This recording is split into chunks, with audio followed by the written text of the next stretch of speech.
Le chemin de fer est apparu en France dans la première moitié du XIXe siècle. Dès cette époque, lorsque le comté de Nice a été rattaché à la France, en 1860, il y a eu l'idée de relier Nice aux Alpes. Et ce projet, il a été élaboré par Alphonse Beau de Rochas, ce scientifique dignois qui a eu l'idée de construire une voie ferrée entre Nice et Digne.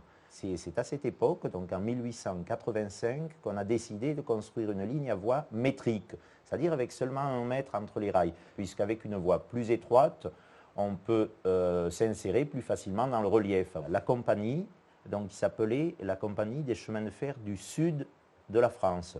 Et donc pour tout le monde, ici, c'était le train du sud, le chemin de fer du sud. Hanotte était une des 2 stations en vogue en cette fin de siècle.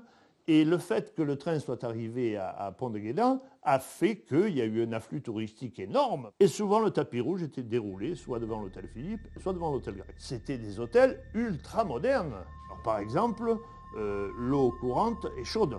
Des hôtels où il y avait un pianiste embauché ou une pianiste embauchée pour jouer des morceaux sur un piano pour les clients, il n'y en avait pas beaucoup. La construction a été entreprise par les Debout. En 1892, une section de Nice à Puget-Théniers, de 60 km, a été mise en service. Et d'autre part, de Digne à Saint-André-les-Alpes. Donc ces deux tronçons ont été mis en service en 1892. Et entre les deux, eh bien, tout simplement, il y avait un convoi de diligence qui était tenu par un anotin. Et c'est l'État qui a repris à son compte l'achèvement de la ligne de Puget-Théniers jusqu'à Entrevaux et Pont-de-Guédan en 1907, de Pont-de-Guédan à Hanotte en 1908. Et le tronçon final d'Hanotte à Saint-André-les-Alpes n'a été mis en service qu'en 1911.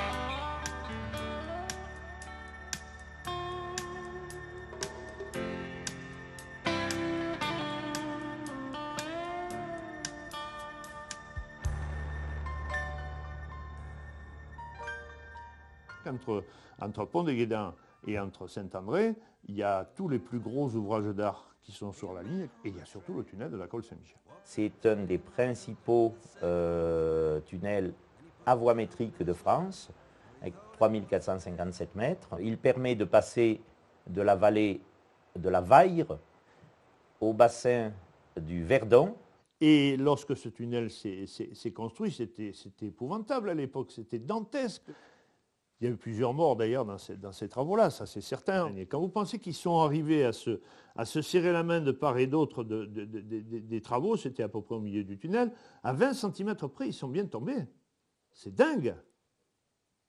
Bien entendu, ça a fait un apport d'ouvriers sur Hanotte, Hanotte qui comptait sensiblement 950 à 1 millier de personnes, arrivé de 150 à 200 ouvriers. Il y avait en gros 20-25% d'Italiens, et sinon le reste, c'était que des Français. Et il y a un certain nombre de gens qui ont fait souche et qui se sont installés là et qui sont aujourd'hui descendants de ces fameux ouvriers. La construction elle-même a amené déjà un brassage de population avec des idées, des comportements qui étaient nouveaux, qui ont fait, on peut dire, irruption dans une société qui était vraiment rurale jusque-là. Et puis il y avait même, passez-moi l'expression, il y avait même une maison de passe qui avait été faite pour eux. La célèbre maison Lombard.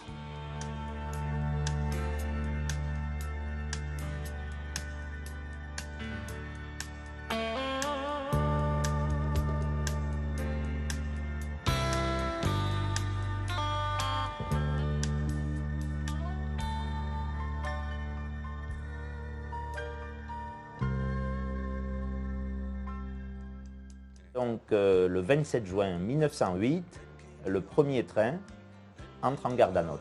Tout le village était là. ça a été naturellement une fête monstre. Imaginez des gens qui n'avaient jamais vu autre chose qu'un cheval ou une charrette.